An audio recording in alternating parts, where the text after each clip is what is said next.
Hello everybody, Sergeant Soldier here, and we're back with another Building Rust. And today, we're back on the pre-release server checking out the new caves, and we're going to be working with one of the 2x2 slots that you find in pretty much any of the cave layouts.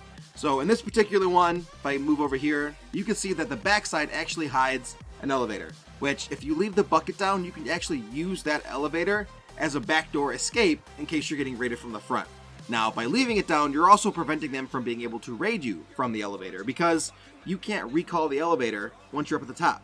You can only do it by clicking on the bucket at the bottom, which is really, really nice if you're trying to live in the caves.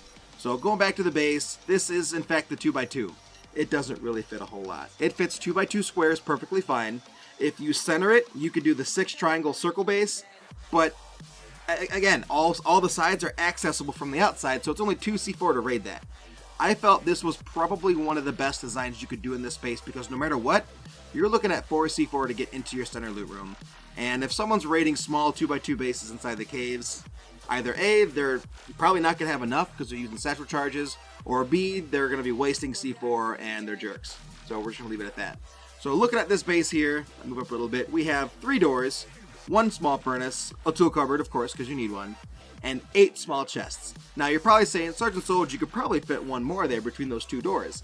Yeah, you probably could. However, I wasn't a fan of crouch jumping through doors because of having chests in front of them, so I decided to leave it out. If you want to add one more, please feel free to do so. However, I felt that 8 was enough. So looking at this, it's not that hard to fit this into this space here. The hardest part, of course, is covering up this entrance to the elevator here with the door. Making sure that's done first, and then making sure all the corners are lined up so that you can fit the most amount of stuff you can in here. It's not hard, but it's also not easy until you start getting used to the boundaries of these little stumps or little logs that they put in here to tell you where you can build. So what we're going to do now is we're going to tear the walls down, tear out all the chests, tear out the doors, and we're going to look at the foundations. I'm going to show you exactly how I started this, and hopefully it's going to be enough so that when you go onto your own pre-release server, you're going to be able to figure it out. So we'll be right back.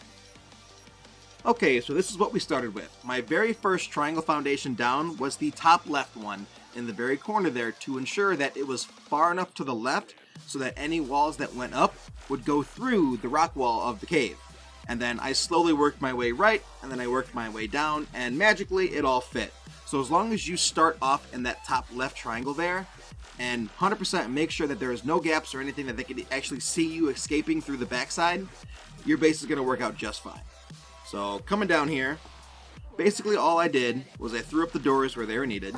I did 2 doors here, here and here. Obviously for this one, you know, because we need access to the elevator in the back, right? Pretty easy. This one here, I was thinking about the best way to possibly do this, and I figured that if I put the door on the front, on this side here, I would have to create additional doors going through the base to get to the back. If you're using sheet metal doors because you don't have armored, that basically makes a huge weakness for your base. It's just bam, bam, bam, bam, you go straight through, right? So if we remove these, get rid of all that, and replace them with walls, like so. Go. There we go. Alright, so now we got all the walls up. It still gives you access to your base, obviously, through here. But with the walls up, it's guaranteed 2c4 no matter what. Or 10 satchel charges, they're using satchel charges. That way you're not worried about using a sheet metal door. You only need to have 2 doors at this point. 3 once you get to here. Like so. You only need 3 doors at this point. So really, I feel like it's a lot safer than having the doors run through the entire base. So we fill in our honeycomb here. Go ahead and throw our tool cupboard down. Bam. Now, don't put this wall up yet because you're going to need to put the small chests in here. The wall goes in last. So at this point, very, very easy. I started with my small chest in the back. You can pretty much do it however you want. You can put the furnace in the back. It all just depends how you want your layout to be, but I just did this. Kind of walked it back. I don't want any of the chests poking through the sidewalls there because I don't want any of it in the honeycombing so that it could potentially get raided. So I lined all those like that. Put my furnace here.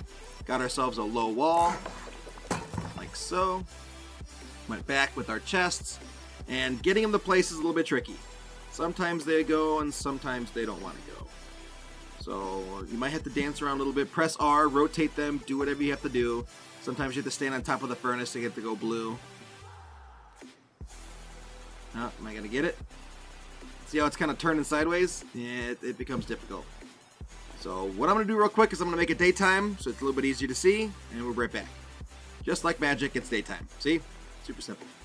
So we're trying to get this chest to go back on top of this wall here. And with the furnace there, it can be tricky. I might have to replace the furnace if it's too much of a problem. Come on now. Whoop. Oh. Really? I would prefer it to be flat, but slanted works too.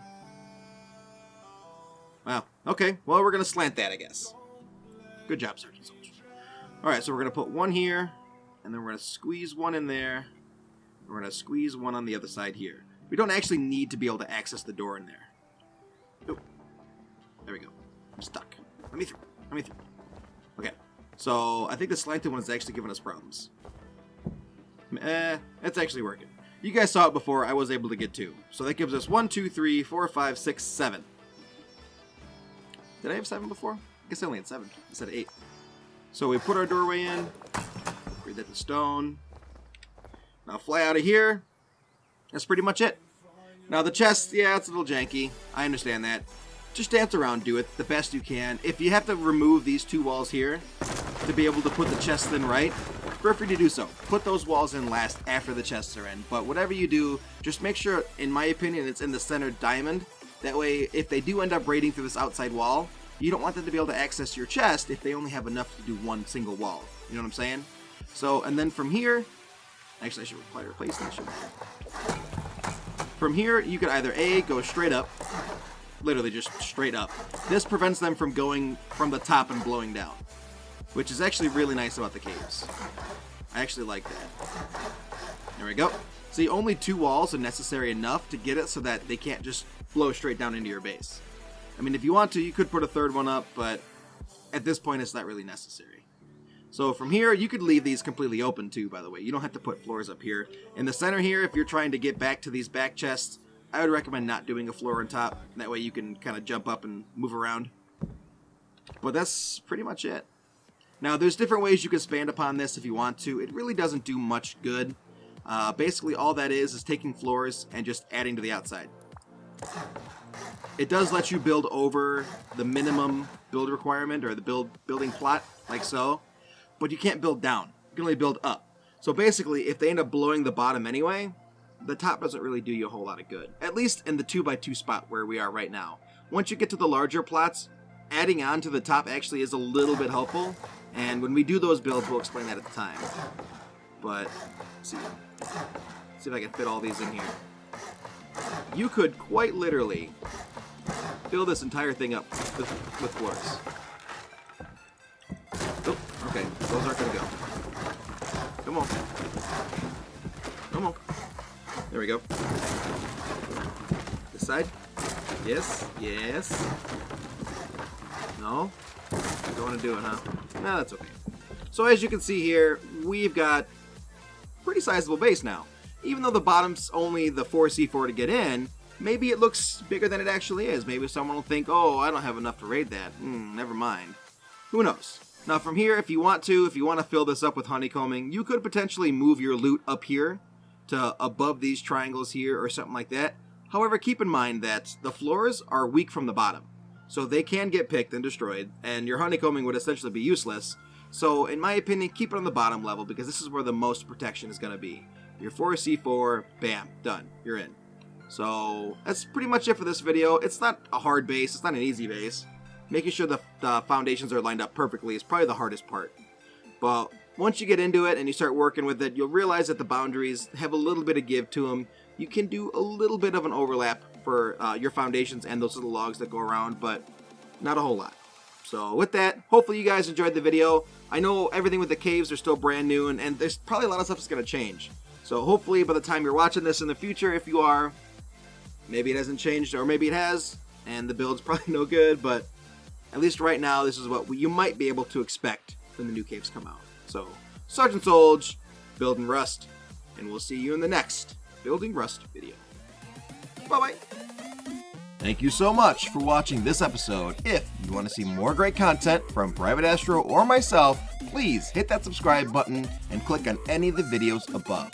Otherwise, we'll see you in the next Sergeant Solge or Private Astro video. Bye-bye!